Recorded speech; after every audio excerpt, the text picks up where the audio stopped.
Today we are going to talk about a very important topic known as is marketing debt in 2025.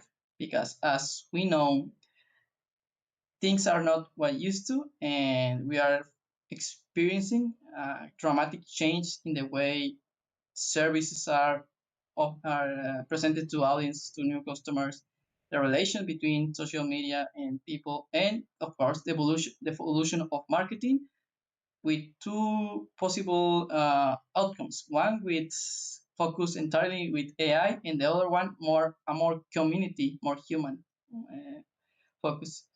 So thank you, Olga, for coming, for giving me a few minutes of your time. I know you're busy, so thank you again. Thanks for inviting. And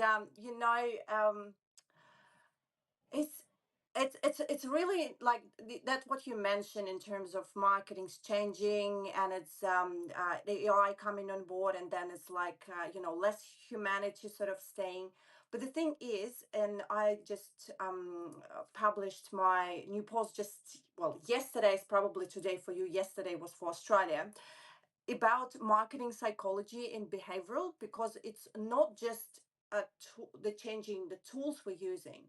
The behavior of consumers is changing. The roots are still stay the same, but how they react to what they see and how they buy, it's changing too.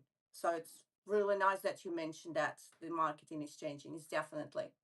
If I remember correctly, first we started with paper, then radio, then television, then kind of email marketing, then YouTube, social media, then the era of podcasts, and we are finally here with social media. And after this last uh, evolution, we are here in Substack. The rise again of newsletters, the rise of private communities, the rejection of many social media platforms, the rejection of AI, which is not naturally evil, but again, people are tired of this type of content. Have you ever? Let me ask you this question: Have you ever thought of what soulless content would look like?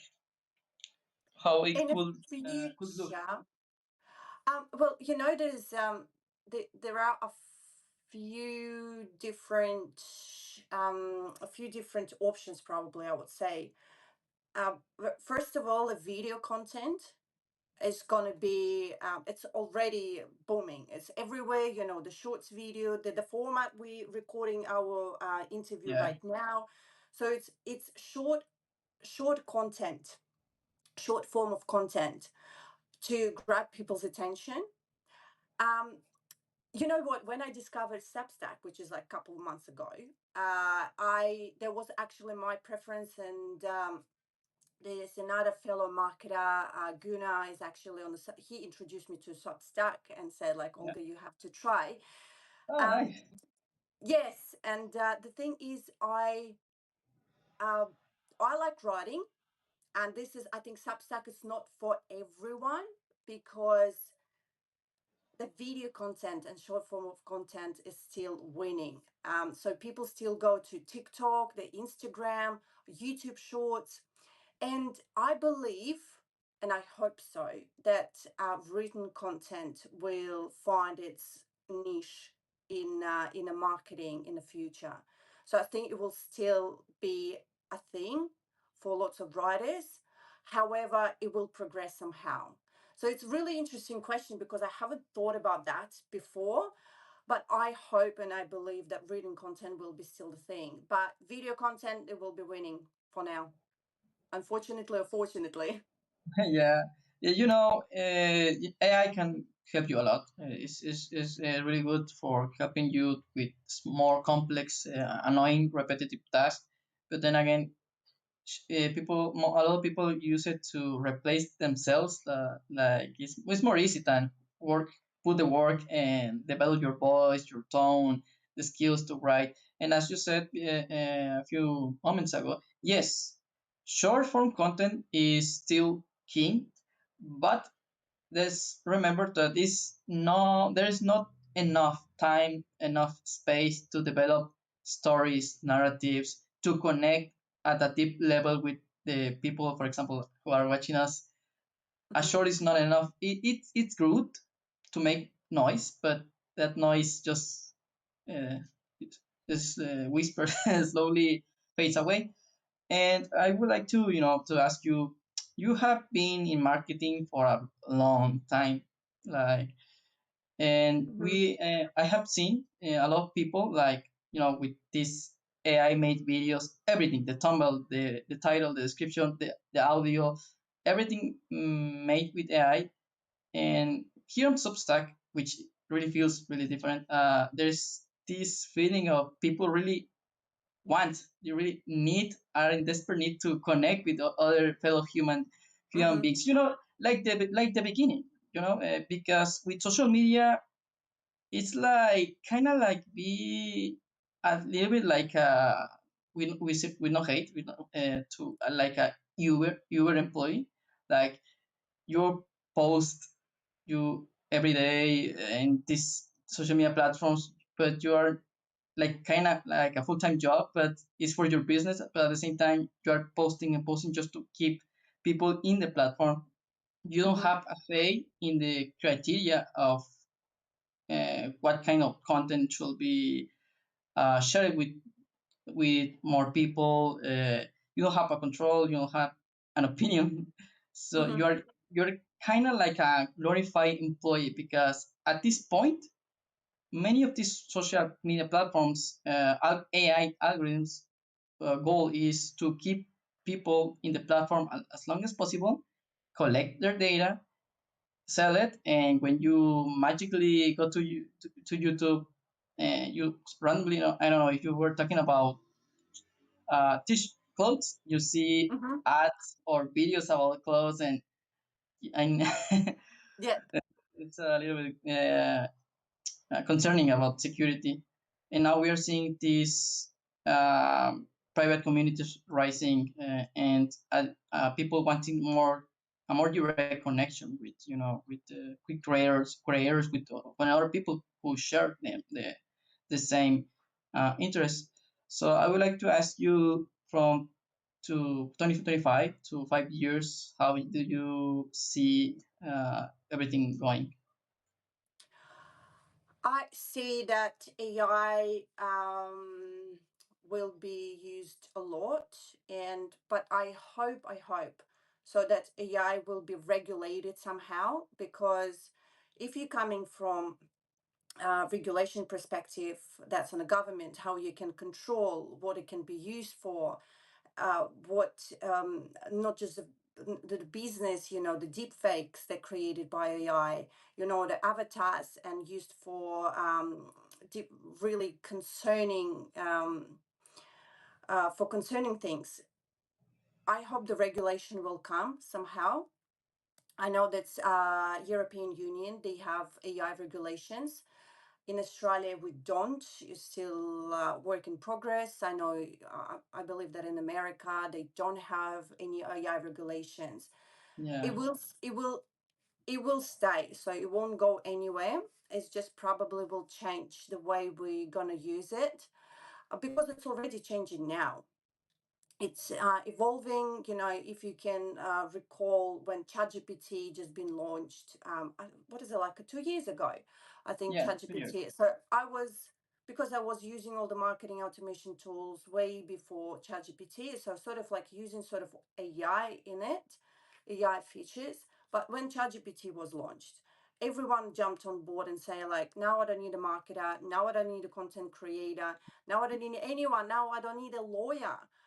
I can create everything, terms and conditions, content, newsletters, social media, everything, schedule, post, come up with structure, strategies. So they wanted to they wanted to replace everyone with AI, because, well, labor costs money. Well, I sort of can understand small businesses and solopreneurs. It, and now they slowly going back to, all right, I can automate lots of things with AI, but I still need a human to control the process. because I work with lots of different businesses and I can see how they behave. They started producing lots of content. All of a sudden, everyone become a content creator on LinkedIn, for example. You've never heard about this, you've Yeah. never seen no content, and all of a sudden they start writing articles, blogs, and posts and everything. And LinkedIn has shorts now too. I know, yes, and it's not as popular as, for example, on the different platforms, but it's still there. It's gets its place, gets its a spotlight. But the thing is, if you're asking me a question how I see AI and everything in 5 years, it will be shaped by AI, and I think it will bring more humans to what we do. AI will help. AI will be as an assistant, and you will see how businesses adapt, how they will be. AI will be in everywhere, pretty much, all the tools, and they're probably already, all the tools we use. But you will still have humans to oversee and manage how AI works. So that's my. I think it's my hope more than more than the Yeah. vision. The rise of newsletters and private communities basically just a response to these dramatic and rapid changes. Mm-hmm. And you as a marketing professional for several years, I think you might know a little bit more than myself about why the trust people trust on companies, it seems is very low right now. Like people Mm-hmm. are tired of like getting persuaded, or something to buy, something to acquire, something to subscribe to something. Like people right now, as far as I can tell, here in Mexico, in the United States, in America, people are more reluctant to buy even a phone because they don't trust the company at all. There's also morality issues about if the company, I don't know, have employees in China and being exploited, or that kind of Mm-hmm. stuff. But you can could give us a little bit of insight about this why the trust is so Mm-hmm. low. Uh, I think there's lots of businesses they don't really put lots of effort in building trust. Building trust comes from building your brand. So when you start building a brand, you manage it, and the trust comes. Then comes loyalty. So companies don't really invest much in it. They want to sell fast. They want to start selling fast from day one.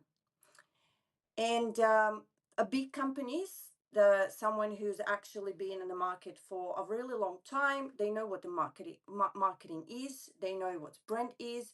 They know how easy to damage brand reputation and how hard it is to come back from this damage. They invest a lot and time and money. Small businesses, sometimes they don't really have enough resources, both human and financial resources. They can't really invest, but they forget that's another thing. They want to start selling fast, and sometimes it's not the case because fast and easy and cheap, it's not a long term game. If you Yeah. don't invest in your brand from day one, from if you invest in a brand, you start building a brand, you start building trust with your audience, and this is where your audience becomes loyal. If you don't start from day one, you can't just skip steps. Can't if you don't want to, if you cannot, if you don't pay attention to it, it's not going to work. So you probably will be in the market for a couple of years, and then you will just go, maybe even less, maybe just a few months. You're wasting this time. So this has come from people ignoring our brand management and branding. That's you why. know and so far this year, I've seen, at least on YouTube, a lot of videos without many, these heavy, heavy edited videos. but Mm-hmm. instead I'm seeing more and more with videos with minimal edit stuff on them, and just people like here, like you and me, like just talking, Mm-hmm. just share their stories. And yeah, as you said, short form is still king, but somehow long form is coming back slowly, slowly. Especially people who watch YouTube on TV is rising the amount of people who watch it through TV. So again, as you said, not many people. It's kind of easy to I just ship it fast and sell it fast. But in this age where there's so much content, especially processed by machines 24/7, there's so much generic content, maybe stolen content from real humans, that uh, really stories even before AI. I think right now stories from people is the best thing. I think the name of the content in your field is story driven marketing or something like that, which Mm-hmm. perspective, your stories, your experiences that not like a machine can copy, because there's so many billions of people on this planet, and yet every story is unique and different. Mm-hmm. So right now, it really feels like that is the best way to connect with people instead of trying to manipulate people into buying something less. Is right now is it really looks like the best strategy is to tell your story, to tell about a problem, for example, you might having with presenting your brand to new Gen Z, for example, Gen Z Mm-hmm. people. But instead of just trying to sell them, just share these insights, try to humanize your brand. That's the word, humanize your brand. Humanize the brand. Yeah. Buy them to use this solution that you create downtown, help their to solve their problem. At the end of the day, that's what I think companies should focus, not trying to get as much profit as possible, but help the audience, because at the end of the day, that builds trust, that builds loyalty, as you said. And right now, it really feels like we are in two markets, two economies. The economy of attention is short-lived, and Mm-hmm. the other one, which is authority and trust, is built by long-form content and storytelling. I Mm-hmm. What do you think about that? First of all, well, definitely short form content is this is where it grabs people attention, and then it will drag you to the long term content. For example, if we're talking about YouTube, there's like when you post a short, you can attach it to your long interview, let's say, right? So, Mhm, and there's yeah, people just like, oh, that's something interesting, so they click on the link and they will go and watch the whole entire interview. So with a short form content is more about take your attention and keep you with the content, right? um, it works. For example, I like watching YouTube and long form content for educational purpose. I really like YouTube. I can find anything, probably if something I don't know. If yeah, I forgot how to use, let's say, Adobe Premiere Pro, like any features, I'll go to YouTube and I will watch a couple of videos. So this platform is fantastic in terms of educational content and demonstration demos. With then also the content needs to. Sorry if I'm jumping from topic to topic, but content, the storytelling, that what you mentioned, that the first point is about emotions. So, well, yes, your content should trigger emotion in people's brain, right? yeah, So any storytelling comes to the trigger a specific emotion, but it's a negative emotion, but is a positive, but is it empathy, that should trigger the emotion. This is what brands are doing. They're not promoting a brand or product. They actually promoting a specific lifestyle, like Apple, right? They're promoting like a lifestyle, sport lifestyle, like Nikes, right? Nikes, we call it Nikes here. Nikes. Um, so it's about the lifestyle. It's about emotion. It's about community. Because as I said from the beginning, uh, sorry, maybe I didn't say it here, but I said it in my publication in the Substack, Yeah. my fresh one. That's that's a marketing psychology. You can change how people react to specific content, but roots will stay the same. It will still need to trigger a specific emotion. Behavioral marketing, right? Behavioral psychology. So it's simple. If your content triggers someone's emotions, it becomes interesting, and this is how they get curious in learning more.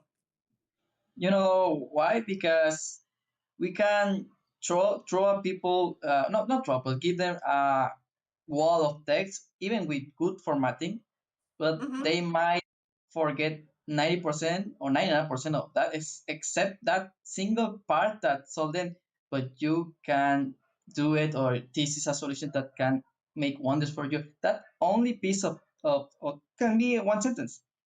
Emotions Mm-hmm. are really strong. People remember how they feel rather than Yes. remember what they read. Like just like movies, for example. Yes, yes, exactly. In this is that's another thing when you, for example, I don't know about you, but I sometimes like to rewatch some old movies I watched 10, Oh 15 yeah, years ago. absolutely. Yes, it's something that's where it's a create your comfort zone. This is where you remember how you felt 15 years ago.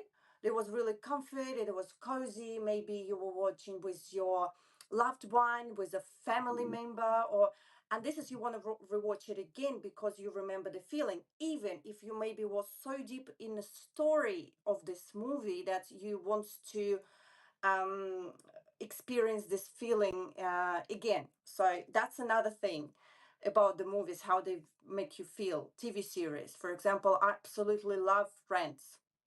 I watched it Ah, again and again and again. I don't know how many times I watched it and it's all so the real seasons. too. Yes, it's something about it, and I think it's something that is not really negative. Yes, there is some drama, but there is no negativity. And this is, in this world, sometimes with lots of things are going on, you actually need this safe place, Yeah. and the comfort zone. I think this is another thing. I think we are going to see more and more this type of events, like humans not using AI and collaborating, creators collaborating with one another, instead of relying on a feed or AI feed that doesn't have our best interest in mind, but of a corporation. I Yes, think and we're going to see that more. Yeah, you, go you ahead. know, you I've just got a thought about, when everyone was started using AI, and someone who was like a fast, started using AI and creating different videos. They were unique because they was using something that other people didn't use. Yes. But now I think the human content will be unique because everyone will be using AI in Because it's easy. generating, creating content, and the people who actually will just like almost 100% or 90% human, that's going to be unique. I think we are living in a very particular time because our imperfections, for example, I omit a comma, or a letter is uppercase instead of lowercase. That little imperfection, that machine cannot do that. Machine is too perfect. Yeah, That thing, small things, small details that make us feel insecure, are really becoming like, yes, this was made by a real person. This is not generic or stolen work. I wanna read it. It's fun. exactly. But you know what? I actually, when the ChatGPT just launched, I caught it a few times on uh, grammar errors. So it wasn't perfect, and I believe that it's not really perfect now. However, And I remember just like, why did you write? I literally asked ChatGPT or another tool. I was just like, why did you? That's not correct. And he was coming back to me and saying like, you're right, it's not correct. This is the correct version. Or didn't even say you're right. It's just provide me the version I provided. It's I'm not that deep tech in how LLMs work, but you're right in terms of perfectionism, and this is where to going back what I said, like all the people all of a sudden they become a content creators because now they can write a content with AI, and this is not the right, even if it's perfect, even if it's like a perfect grammar, even if it's perfect, the sentence structure is perfect, you covered all the topics Yeah, you wanted in your post, right? But it's not you. I don't like as a marketer using the AI for fully content creation. I use it for structure. I use it all the time for lots of different things, to check, to refer, to structure. But yeah, like in my an context, it's still me. yeah, and I think we're going to go back in some aspects to that time where there were no feeds, but more like groups, communities, where Hmm. the timeline was I don't know, the hottest post or the latest in in chronological order instead Hmm. of personalized feed. I think we want uh, more experience that feels real, more real experiences, something that really feels like we decided to watch that. Like I think I don't know if I remember you that you remember a time where you were like watching TV and you go with your remote control, it just change the canal or something like that. But right now we don't have that. Like we forge our identities watching TV is we deciding what to watch and when to watch it. And now we have like a machine telling us what to watch, where, and how. For example, there is content block it in some regions. For example, I can watch next the same content you in Australia can see, and you can watch the content here we see it in Mexico. Hmm. So why? So I think we are going to see more of that. Uh, Newsletters are really direct and personalized channel to speak one to one to our communities. I think people want more of that, want more to go a little bit leave a little bit the digital world and go back to the wonders of that this beautiful world offers us, the people, the stories, the experiences, the food, the culture, instead of more polished and fabricated reality that really feels Hmm. wrong. And I think it's time for us to live a little bit and just go back to some of the old ways, of course. I believe that we will get some of the traditional type and the format of a content. And as I said, so everything that will produced like almost 100% by human gonna be unique because the 90% of everything that will exist will be somehow involved with AI. And if you put lots of effort and produce a content as a human being, so it's like, but it's with the errors and the grammar's mistakes, so it doesn't matter. So will it look human? It's produced by you. That's going to be unique one, and it's going to be in a minority, unfortunately. But I believe that we will see this more traditional marketing or traditional content will be coming back. The trends. It doesn't matter the digital or digital trends or traditional trends or trends in clothing, this fashion, it's still coming back. Someone Yes. will definitely bring it back, and everyone will jump on the boat and say like, oh my god, I like it now. I didn't like it before, but now I like it because it's trendy. Yeah, And you know. Mm-hmm. Psychology is going to be a really big thing, especially this year for the people who are paying attention to these opportunities, like you said.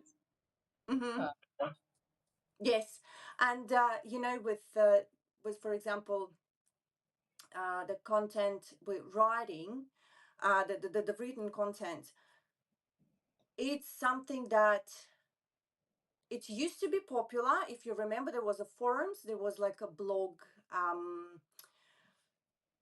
a live journal. So when you were telling the story, so there was that times, there was 15 years ago, there was a thing. So everyone was coming for a written content. Everyone, this is where the word blogger was created, because you had a blog and you were writing your blog. And this is it. Now it's absolutely different meaning. Now it's more about being a blogger. You create the content for Instagram or TikTok, video content. yeah, But a blogger was um, created by having a blog, a written blog, live journal. I don't remember. There was some different platforms. There's what I wasn't even thinking then being some sort of writer. God, so I'm a marketer. I'm not a writer. Just to create a written content. And now with the Substack is coming back, so it's becoming more popular. There's more people hear about it, and even the Substack has video function. The still a written platform for written content, and this is what I like, because I like reading different newsletters. Shorter formats probably a little bit better sometimes when when you don't really have time. um, Yes, that's why I actually like keeping my content under 1,000 words, because it's sort of like a good size, I believe. So it's not too short, it's not too long. But written content is something that should stay, and it definitely will stay. I really thought that writing 2050 1,500 words was like the norm. Uh, but yeah, I can definitely see why one K is like the sweet spot. So Well, yeah, it's just my opinion, to be honest. It's just my preferences. Someone actually likes reading big articles, and it's, it's not just not a books or just a long article. So that's my sort of preferences, and this is what I don't know. I think it may be even a habit, because when I started writing, I sort of for companies, so the blogs and articles were around, I don't know, 1,000, 1,200 words. This is what we're like the average one. This is just a standard article. That's probably this is why I stayed in my box of writing that particular length. yeah, I think right now, after all we said, the future definitely looks uh, right. This I think we have a great hope to reconnect some of the old friendship and relationship we used to have. Like it's really funny. Well, not funny at all, but more than that, interesting that we are so connected with technology, but yet we are so divided. Like we feel really lonely. Especially in the Mm-hmm. US, there's a lot of people who really feel lonely, but it's an international problem. I think we're going to have, like you said, a mix of the present stuff and old stuff, like more technology with AI with assistance, and more human collaboration, more community, more marketing lead by community, by advocates, by their own super fans. That is going Mm-hmm. to, I believe, is going to be the key. And yes, with Substack, the content here, the writing content is the start, of course, but I think it's a great opportunity for streamers, for uh, Instagram creators, especially with images, photos, artists, musicians. There is a little bit of space for everybody. There is Mm-hmm. obviously more focuses on writing, but definitely Substack is going to like I think open the doors to a new era of content where we can really focus on talking to each other, to hear each other once again, and Mm-hmm. instead of hiding kind of behind a machine, and finally let that creativity flourish once more. Mm-hmm. Look, this is Substack is good in terms of it gives a platform to people who are not really confident and comfortable to go on a camera like this and have a conversation. Not everyone has this, even if you don't have a public, call about the public speaking skills. If you don't have a public, you still have some people watching. And recording yourself, that's another issue for lots of people, and even for myself. So these people who are not really comfortable with creating video content, but they want to tell a story, they want to share their experience, whether it's a personal experience, a professional experience, this platform gives them opportunities to share that, because they don't have to show their faces if they don't want to. They just want to share the stories. And again, so that's a good opportunity for people who are not comfortable with different content creation. And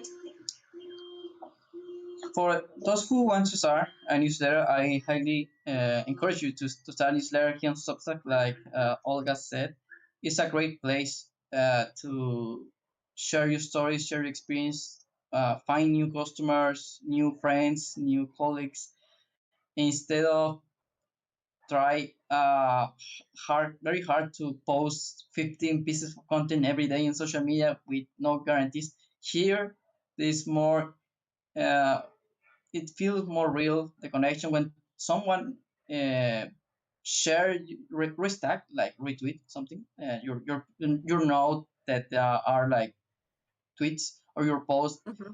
and more people can see it, and more people can see it. It is not limited by a machine. And if you, for example, add a link for example to this, if I were to tell my audience on social media, I'm going to speak with my colleague here, Olga, and here's a link to the stream.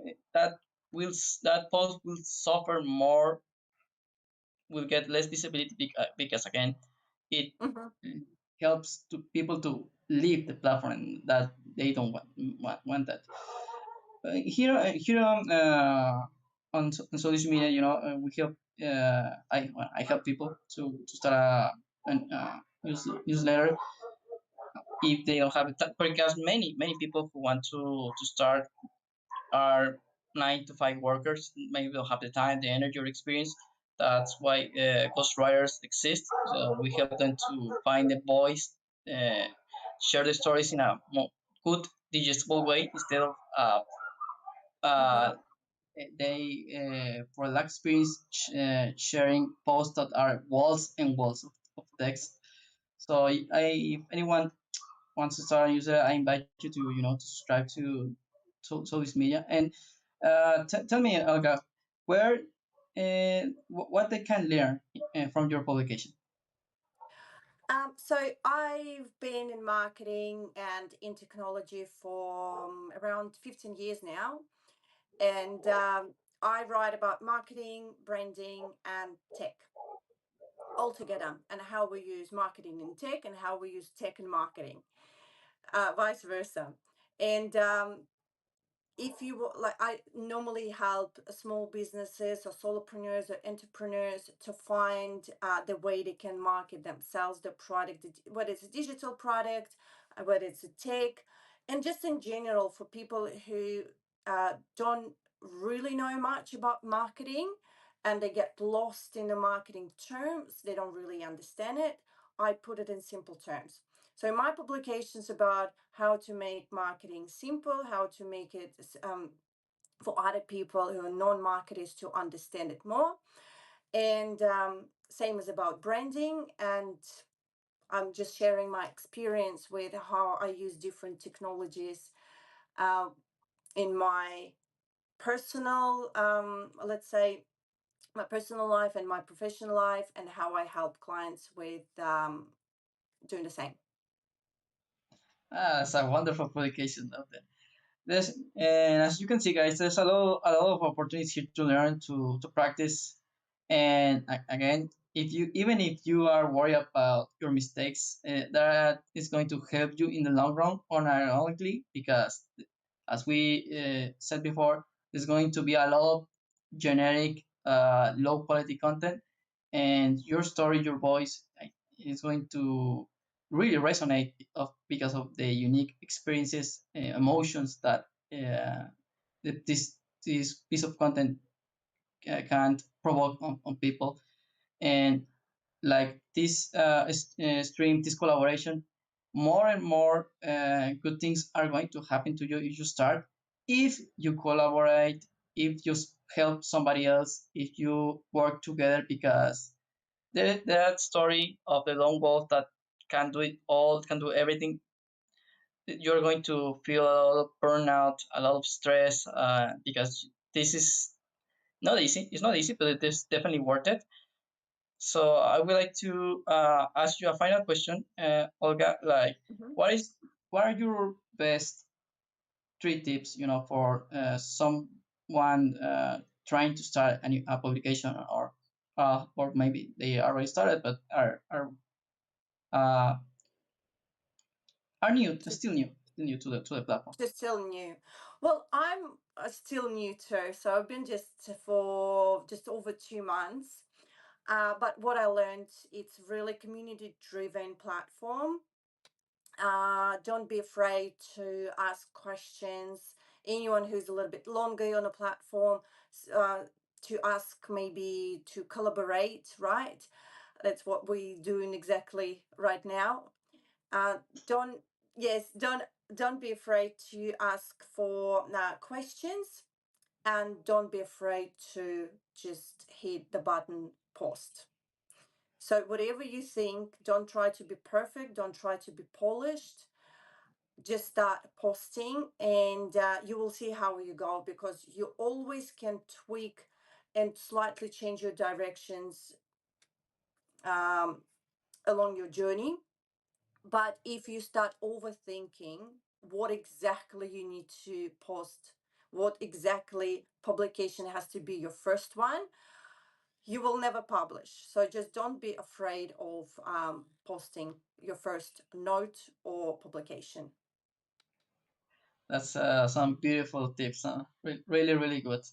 There's a lot of people that really have a lot of stories, a lot to share with us, and I think it's the perfect moment because, as you said, uh, more connection, more human, real experiences is like the most important thing that people want right now. So to anyone who's watching this or listen to this, because they might be hearing this from a podcast application, I highly recommend you to again subscribe to Olga's publication. I have personally learned a lot from her, and two, to Solis Media, in case you want to learn how to grow without getting slaved by a by AI. You can learn to use it. But don't use it to replace your voice.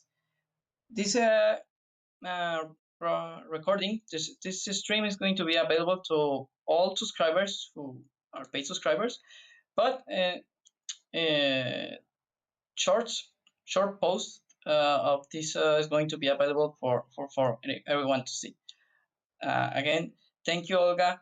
Thank you for your time. Thank you so much, Giselle. That was great. I Thank hope we you. can repeat this again, but I really have to say that you blew my mind with your professional insight, right? Ah, lovely. Thanks so much. Thanks Thank everyone for you. joining. I know it's probably from the different parts of the world. In Australia here it's 9 a.m. almost. What's the time in Mexico now? Right now is 3:54 p.m. Okay, almost 4 p.m. Okay, so that's Monday for you, and it's already Tuesday for me, right? Yeah, I'm from the So, future. Well, see you yes. everybody in another occasion, See you, and everyone. repeat this in another occasion, Olga. Thanks. Thank you. Goodbye. See you soon. Bye bye.